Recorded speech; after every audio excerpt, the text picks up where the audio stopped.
안녕하세요. 2월 17일 금요일 마이드라에 오신 여러분들을 환영하고 축복합니다. 요즘 계속 논문 마무리하느라 이삭이와 함께 시간을 보내지 못해 어제 급하게 이삭이와 함께 과천 국립과학관에 다녀왔습니다. 이삭이가 요즘 공룡에 푹 빠져 있거든요. 이삭이는 아직 어리기도 하고 앞니가 둘 다 빠져 발음이 세긴 하지만 그곳에 있던 공룡들의 이름을 얼마나 잘 아는지 저는 깜짝 놀랐습니다. 공룡들이 다 비슷하게 생겼는데 또 처음 보는 공룡도 있는 것 같은데 이삭이는 공룡들마다 이름을 기억하고 살았던 시대가 다르며 무슨 골판이 어떻고 프릴이 어떻고 초식동물이고 뭐 이렇게 저렇게 이야기하는 걸 보면서 아차, 이 아이도 자기가 관심하고 있는 것의 이름과 특징을 아는데 목회자인 나도 내게 맡겨주신 성도를 목양하는 일에 조금 더 관심해야겠다 도전받았답니다. 교회에서 젊은 부부들과 또 청년들을 대상으로 성경 모임도 시작하고 힐링 캠프 팀도 이번 주일에 모일 예정입니다. 공룡보다 귀한 그 한 영혼 한 영혼의 이름과 특성, 기도 제목들을 기억하면서 말이죠. 그럼 오늘도 여러분과 제게 맡겨주신 소중한 영혼들을 기억하고 기대하는 마음 담아 오늘의 마이드라를 시작해 보도록 하겠습니다. 자, 출발!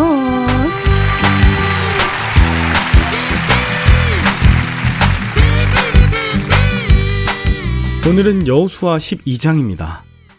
오늘 본문은 어제 본문 11장에 이어서 여호수아가 가나안 땅을 점령한 전쟁에 관해 다시 한번 나오는데요. 먼저 이스라엘 자손이 요단의 동편, 남쪽으로는 아르논 골짜기, 북쪽으로는 헤르몬 산까지의 아라바 지역을 차지했던 내용들이 나와요.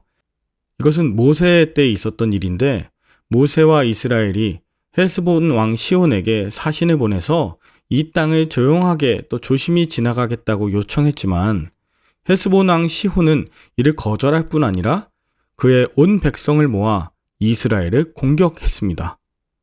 또 바산 왕 옥도 이스라엘에 대적하여 싸웠습니다.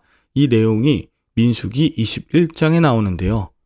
결과는 하나님께서 모세와 함께 하사 이스라엘이 헤스본 왕 시온과 바산 왕 옥을 치게 하시고 그 땅을 점령하여 마침내 르우벤과 갓, 므낫세 반지파에게 기업으로 줄 수 있었습니다. 여기서 이 르우벤, 갓, 므낫세 반지파는 자신들에게 이 땅을 주신다면 나중에 요단강을 건너 가나안 지역에 들어갈 때 자신들이 가장 앞서서 전투에 임할 것이고 모든 땅을 다 차지한 후에 본인들이 돌아오겠다고 약속했습니다. 이 내용은 민수기 32장에 나오니 참고하시면 되고요. 본문 6절까지 모세 때에 요단강 동편을 점령했던 내용들이 나온다면 이제 7절부터 여호수아와 함께 요단강을 건너 가나안 지역을 점령했던 내용들이 마지막 24절까지 나와요. 여러분 특징 기억하시나요? 여호수아는 먼저 여리고를 시작으로 아이, 예루살렘 등 이 가나안의 남쪽 지역을 먼저 차지합니다. 오늘 본문에는 남쪽에 16명의 왕들의 진멸된 내용이 나오고 17절부터는 여호수아가 진멸시킨 북쪽의 왕들 15명이 기록되었습니다. 이때 북쪽 연합군의 중심이 되었던 하솔 왕도 19절에 나오죠. 그리고 마지막 24절 보면 여호수아가 가나안 지역에 총 31명의 왕을 모두 진멸시켰다는 것으로 마칩니다. 저는 여기서 몇 가지 중요한 것을 살펴보게 되었어요. 먼저는 여호수아 때에 다시 모세 이야기가 나오는 것, 그 이유가 무엇일까?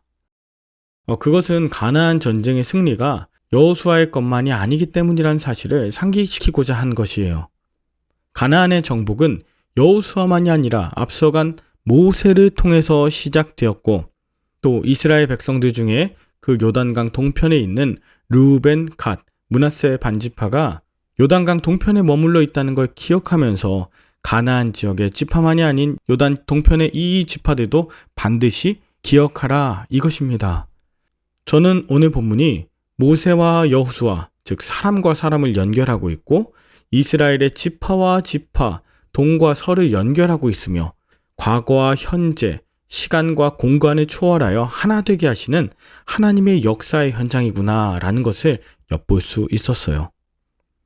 저는 어떤 교회에 후임 목사님이 오신다고 하면 보통 그 교회를 개척한 목사님 혹은 원로 목사님, 이전 사역자의 그늘에 가려지는 것 문제지만 반대로 이전에 계셨던 분들을 지나치게 등한시하거나 무례하거나 아니면 지우려고 하는 것 역시 바람직하지 않다는 것을 깨닫게 되었습니다.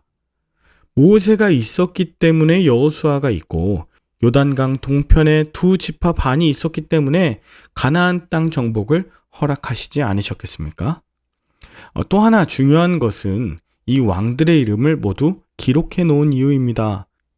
여호수아가 진멸시킨 이 왕들의 이름을 잊지 않기 위해서 기록한 것도 있겠지만 그렇다고 이 모든 것이 여호수아의 업적을 위한 것은 아닐 것입니다. 생각해보면 이스라엘이 광야에서 40년간 있었다는 것 자체가 은혜이며 기적이잖아요? 그리고 가나안의 견고한 성들과 왕들을 모두 무찌른 것 자체도 엄청난 기적입니다.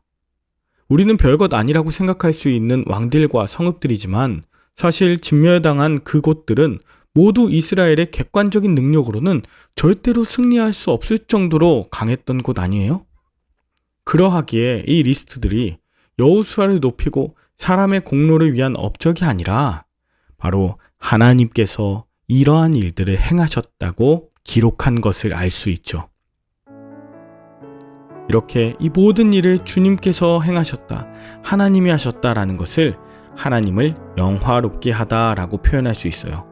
이 영화롭게 하다는 것은 마치 영화 배우가 연말에 시상식 때 수상을 하고 난 뒤에 하나님께 영광 올려드립니다 라고 하는 행위와 같아요.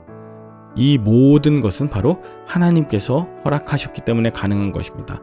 내게로 주어진 이 상을 하나님 덕분이라고 돌리는 것이죠.